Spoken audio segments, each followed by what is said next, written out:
नमस्कार, मेरा नाम आलोक है। आप लाइव स्ट्रीज देख रहे हैं। मुकेश सहनी का क्या होगा?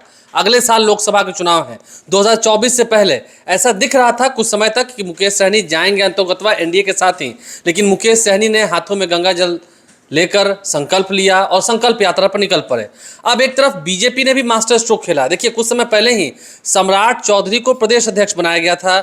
उसके ठीक बाद जब उपेंद्र कुशवाहा एनडीए के साथ जाने के लिए तैयार हुए थे, अब जब मुकेश सहनी का मामला है तो हरी सहनी को बिहार विधान परिषद में नेता प्रतिपक्ष बनाया गया है। हमारे साथ संजय गणेश जी मौजूद हैं। मुकेश सहनी को तो आप भी बड़ा करीबी से जानते हैं, मैं भी जानता हूं। मुकेश सहनी अब कहाँ के, किस घाट? देखिए आलोक जी, आपने दो बात कही कि मुकेश सहनी का क्या होगा, और आपने दूसरी बात कही कि हरी सहनी को बनाकर बीजेपी ने मास्टर स्ट्रोक खेला है। मैं दोनों बातों का एक लाइन में जवाब देता हूं कि यदि मुकेश सहनी न होते तो हरी सहनी बिहार विधानसभा के बिहार विधान परिषद के नेता प्रतिपक्ष नहीं बनते। दूसरी बात, मास्टर स्ट्रोक आपने कहा, यह मान लीजिए, और इसे सभी मानते हैं, बीजेपी भी मानती है कि बिहार में मल्लाहों के सबसे बड़े नेता मुकेश सहनी बन चुके हैं। देखिए, आपने जो सम्राट चौधरी और फिर हरी सहनी की चर्चा की, सम्राट चौधरी की तुलना हमने की उपेंद्र कुशवाहा से, क्योंकि जब उपेंद्र कुशवाहा एनडीए में आए उसके बाद बनाया। ठीक है, तो आपने जो चर्चा की यह सही है कि बिहार में बीजेपी का जो जोर है वह अति पिछड़ी जातियों पर है, ठीक है ना। और इसी कारण से देखिए, बिहार विधान परिषद में नेता प्रतिपक्ष बनने की सबसे बड़ी दावेदारी प्रोफेसर नवल किशोर यादव की थी। कितने दफे एमएलसी और देते हैं। हाँ, और बीजेपी के लिए बिल्कुल फायर ब्रांड रहते हैं। लेकिन आपको पता है कि बीजेपी को बिहार में यादवों से कोई मतलब नहीं रह गया है। उन्हें साधना है अति पिछड़ी जातियों को, क्योंकि उन्हें पता है कि यादव हमारे साथ नहीं आने वाले हैं। इसलिए आपने देखा कि जब बिहार बीजेपी के पदाधिकारियों की लिस्ट जारी हुई तो उसमें पिछड़ी जातियों में सबसे बड़ी जाति यादव, उनके सिर्फ एक व्यक्ति को स्थान मिला। यादव मतलब आरजेडी मान लिया गया है। तो यादव के बगैर मुस्लिम की तो बात ही नहीं करनी है।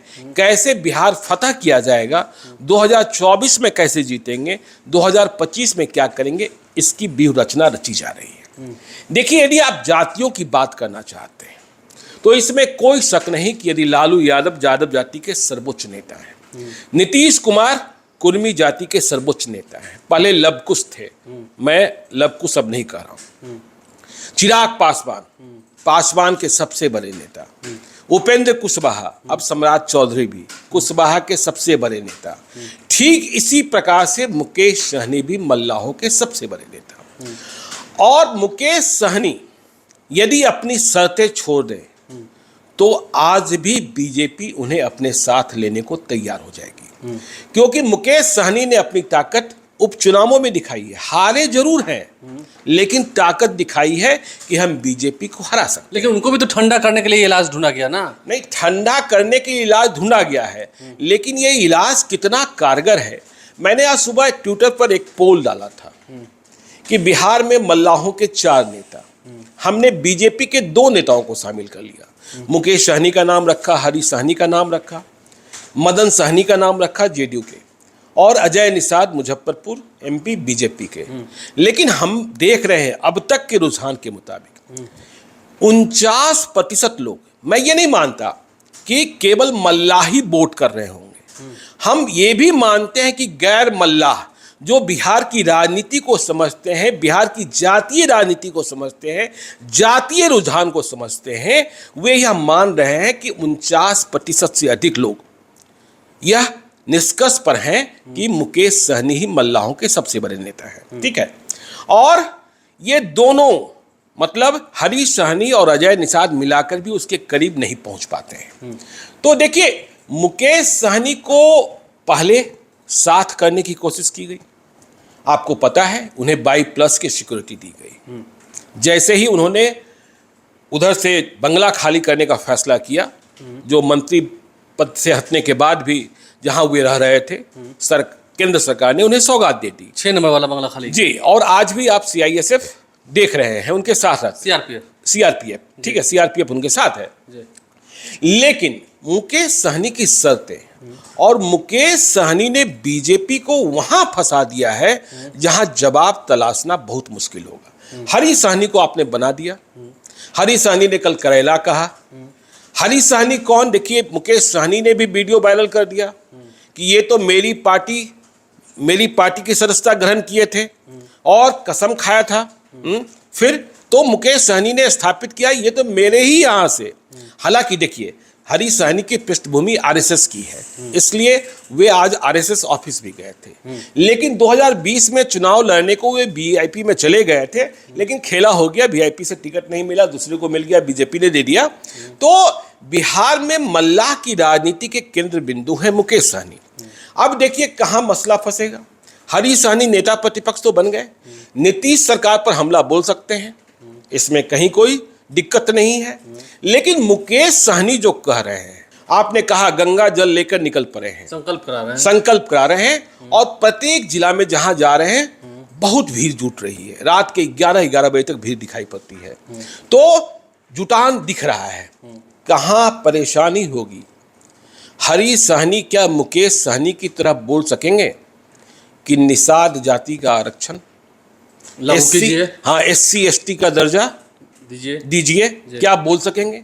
और यह डिमांड किससे की जा रही है? डिमांड की जा रही है केंद्र सरकार से, क्योंकि बिहार सरकार ने अपनी रिपोर्ट भेज दी है, अनुशंसा कर दी है, तो केंद्र के पाले में है। मुकेश सहनी का कहना है कि जब देश के कई दूसरे प्रदेशों में यह है तो बिहार में क्यों नहीं। और यह एक ऐसा मुद्दा है, आरक्षण एक ऐसा मुद्दा होता है जिसे लेकर चुनाव जो है ना उसके इर्द गिर्द सिमट जाता है। मुकेश सहनी कह रहे हैं, देखिए छत्तीसगढ़ में चुनाव की बात हुई तो अमित शाह ने एक जाति के बारे में 12 घंटे के भीतर फैसला कर लिया। तो हरी सहनी जब निषाद समाज के पास जाएंगे, बीजेपी ने जो आगे किया है, ठीक है ना, अब तो बीजेपी के भीतर भी टक्कर होगी, अजय निषाद बने कि हरी सहनी बने, ठीक है। हरी सहनी ने कोई चुनाव अब तक जीता नहीं है, वे बिहार विधान परिषद पहुंचे हैं, ठीक है ना।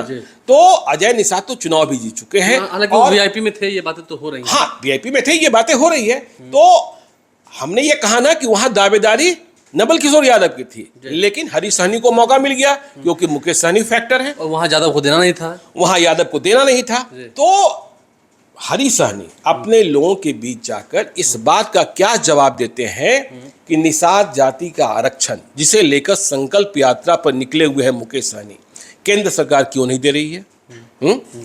और यदि केंद्र सरकार दे देती है तो इसका क्रेडिट किसको जाएगा? मुकेश सहनी को जाएगा। मुकेश सहनी ने कमजोर नब्ज पकड़ लिया है। और आपने कहा, देखिए मुकेश सहनी आज किसी भी गठबंधन में नहीं है। वे कभी ऐसी कोई बात कह देते हैं जिसमें लगता है कि बीजेपी के साथ ही जाएंगे, और कभी ऐसी बात कह देते हैं जिसमें नीतीश कुमार की तारीफ के पुल बंधे होते हैं, लालू यादव के बारे में कह रहे होते हैं, जाति आधारित गणना को लेकर सपोर्ट, जाति आधारित गणना को सपोर्ट कर देते हैं। दोनों तरफ से उन्होंने खंजर खाया है, दोनों तरफ से। मौर्या होटल याद है ना? मौर्या होटल भी याद है, और किस तरीके से उनकी विधानसभा में 3 विधायक अलग कर लिए गए। हाँ, तो फैसला मुकेश सहनी को करना है, और मुकेश सहनी को लेना दोनों गठबंधन चाहती है। हाँ, बात सीटों की है। अब देखिए बातें कहां फंसी हैं। यदि आज मुकेश सहनी कह दें कि हमें उत्तर प्रदेश में सीट नहीं चाहिए, हम बिहार में 3 या 4 सीटों पर लड़ने के लिए तैयार हैं, कल बीजेपी तैयार हो जाएगी, लेकिन कल तैयार हो जाएगी। ये भी थोड़ा हठी हैं। हाँ, नहीं हठी है, हाँ, लेकिन ये कह रहे हैं हमें चिराग पासवान से कम नहीं, और महागठबंधन की ओर जाते हैं तो कांग्रेस से कम नहीं। देखिए अब निषाद राजनीति में झगड़ा क्या है बिहार और उत्तर प्रदेश में। उत्तर प्रदेश में एक निषाद पार्टी है जिसके प्रमुख है संजय निषाद, ठीक है, वो बीजेपी अलायंस में है, एनडीए में है। मुकेश सहनी तो अभी कहीं नहीं है। तो उत्तर प्रदेश में जहां मुकेश सहनी अपनी पैठ बनाना चाहते हैं, वहां उनके सबसे बड़े दुश्मन संजय निषाद हैं। संजय निषाद की बिहार में कोई जमीन नहीं है, ठीक है। अब वे चुनाव के वक्त आएंगे, यदि मुकेश सहनी नहीं जाते हैं एनडीए की ओर तो वे आएंगे, लेकिन क्या कर पाएंगे। और हरी सहनी जिसके बारे में आप चर्चा कर रहे हैं, अभी यदि आप बिहार के विभिन्न हिस्सों में चले जाइए यदि आप मल्लाहों के बीच ही जाएंगे और उनसे पूछेंगे कि आपका नेता कौन, जवाब मिल जाएगा।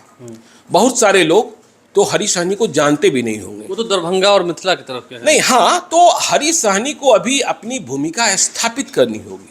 ऐसी कोशिशें पहले भी हुई। नहीं, लड़ाई लड़नी होगी अपने जात के लिए, अपनी जमात के लिए। जात और जमात की देखिए, उसी के नाम पर आपको बढ़ाया गया है। मैं कल सुन रहा था कि मुकेश सहनी के बारे में हरीश सहनी कह रहे थे कि जब वे सदन में थे तब उन्होंने कभी अपनी जमात के बारे में बात नहीं की, बाहर बात करते हैं।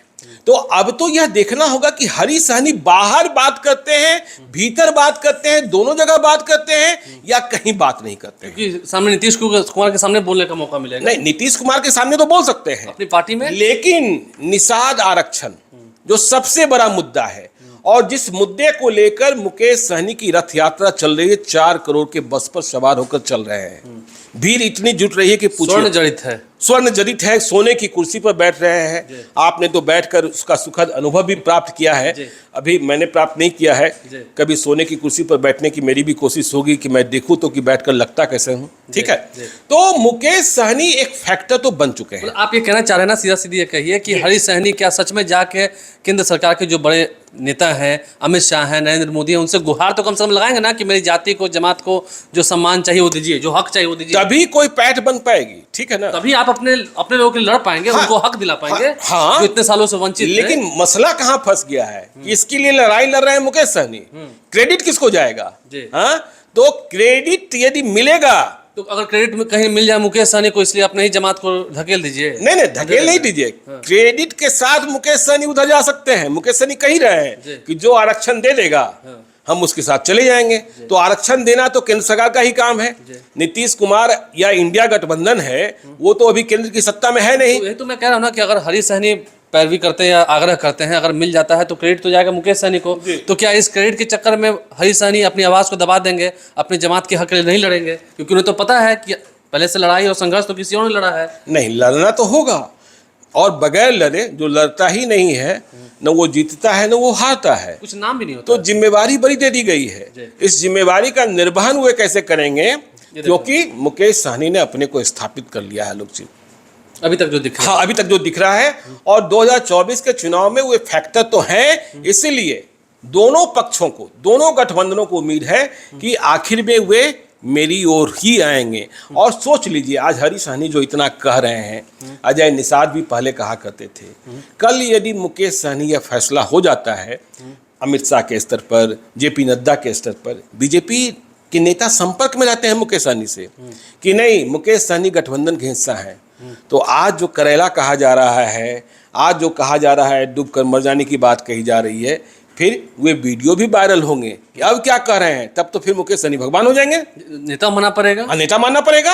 आपने देखा ही ना कि कैसे आरसीपी सिंह ने सम्राट चौधरी को अपना नेता मान लिया। वही सम्राट चौधरी जो मंत्री थे बिहार सरकार में कुछ साल पहले, पंचायती राज। आरसीपी सिंह से मिलने के लिए वेटिंग लिस्ट में रहना पड़ता, नंबर लगाना पड़ता था। तो देखना होगा जी, ये देखना होगा कि मुकेश सहनी की राह में हरीश सहनी को लाकर मुकेश सहनी की जो बस काफी फुल स्पीड में चल रही है, ब्रेक तो नहीं लगा पाएंगे, लेकिन उसमें क्लच दबाकर कितने हद तक बीजेपी उस गाड़ी को धीमा कर पाती है। और यदि तब भी गाड़ी धीमी नहीं हुई तो फिर ये जो फुल स्पीड से बस चल रही है, बिहार के हर जिले में कोने में जा रही है, अच्छे हाईवे से होते हुए, ये कितना नुकसान पहुंचाती है बीजेपी को, ये भी देखना होगा। और फिर हठी तो है, जिद्दी तो है, बिल्कुल जिद्दी तो है। फिर अगर जिद बढ़ गई तो फिर नुकसान, लड़ाई होगी, नुकसान भी होगा। हमारे चैनल को सब्सक्राइब कर लें, साथ साथ फेसबुक पेज भी लाइक करें। इसके अलावा ट्विटर हैंडल पर लाइव स्ट्रीम को फॉलो करें। धन्यवाद।